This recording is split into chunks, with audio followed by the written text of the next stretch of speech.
সব কাজই কিন্তু আলসেমি এবং ঝামেলা লাগে, তারপরেও কিন্তু আমাদের কাজ অবশ্যই করতে হবে। তো কিছুদিন আগে আমি একটা জামা করেছি, জামার হাতার কাজ করিনি এবং ওড়নার কাজ করিনি। তো আজকে ভাবছি যে ওড়নার কাজ আর হাতার কাজটা করে ফেলবো।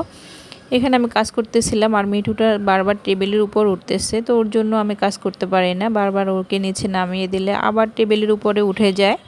ও টেবিলের উপরে ওঠার কারণ হচ্ছে কারণ ওর খাবার কিন্তু এখানে টেবিলের মধ্যে থাকে, তো সেই জন্য ভাবছে টেবিলের উপরে ওর খাবার আছে। তো আমি কিন্তু দুটো পার ওনার দুটো ছাইড করে ফেলেছি। আর এখান দিয়ে আমি আজকে এখানে কাজ করতেছি, প্লাস সাথে আজকে শুটকি রান্না করব। তো শুটকিটা রান্না করার জন্য অলরেডি আমি এখানে সব মশলা দিয়ে নিয়েছি, কারণ হচ্ছে আমার আব্বা প্রতিদিন বলে যে প্রতিদিন মাছ মাংস ভালো লাগে না, আজকে শুটকি খাবে, তো উনি শুটকি নিয়ে আসছে। তো চিন্তা করলাম এর মাঝে দিয়ে কাজের মাঝে দিয়ে ওনার জন্য শুটকিটা রান্না করে পেলে।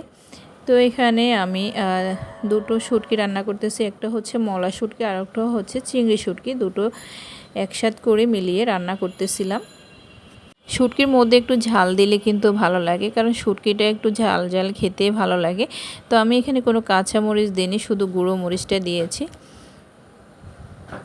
তো তেলের উপরে একটু কষিয়ে নিচ্ছি আর এরপর হচ্ছে পানি দিয়ে দেব পরিমাণ মতো রান্না করার জন্য, কারণ শুটকিটা যদি মশলা এবং তেলের উপরে একটু কষিয়ে নেওয়া হয় তাহলে কিন্তু খেতে ভালো লাগে। তো আমি এই পর্যায়ে কিন্তু রান্না করার জন্য পরিমাণ মতো পানি দিয়ে দিচ্ছি। আর শুটকি রান্না করলে আসলে বেশ ভালোই লাগে খেতে। তো কাজের পাকে পাকে এখান দিয়ে রান্নাটা বসিয়ে দিলাম আর এখান দিয়ে কাজ করতেছিলাম, কারণ কিছুদিন আগে জামার জন্য আমি রঙগুলো মিক্স করে রেখেছিলাম, আর অনেক দিন হয়ে গেলে রঙ কিন্তু পরে নষ্ট হয়ে যায় হাওয়া লেগে। তারপরে মোটামুটি আজকে 4-5 দিন হয়ে গেছে, তো রঙগুলো যাই হোক ভালোই ছিল। আমি কোটার মুখটা ভালোভাবে আটকিয়ে রেখেছিলাম। এইখান দিয়ে শুটকি তরকারিটা প্রায় হয়ে গেছে।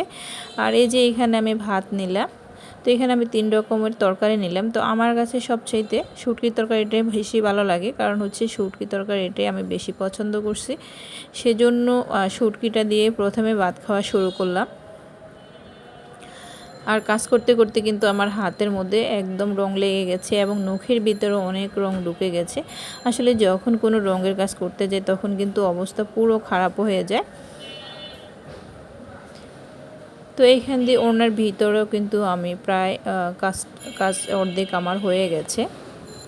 ব্লকের রং কিন্তু বেশি দিন আগে গুলে রাখলে পরে রঙের মধ্যে হাওয়া লেগে যায় আর অনেক সময় রং ঘন হয়ে যায়। তো এটা আবার রং করার সময় এটাকে আবার পাতলা করে নিতে হয়। তো আমার রংটা কিন্তু ঘন হয়ে গিয়েছিলো, সেটা আবার আমি পাতলা করে নিয়েছিলাম। আমার ওনার কাজটা কমপ্লিট হয়ে গেছে। যারা তখন সঙ্গে ছিলেন ধন্যবাদ।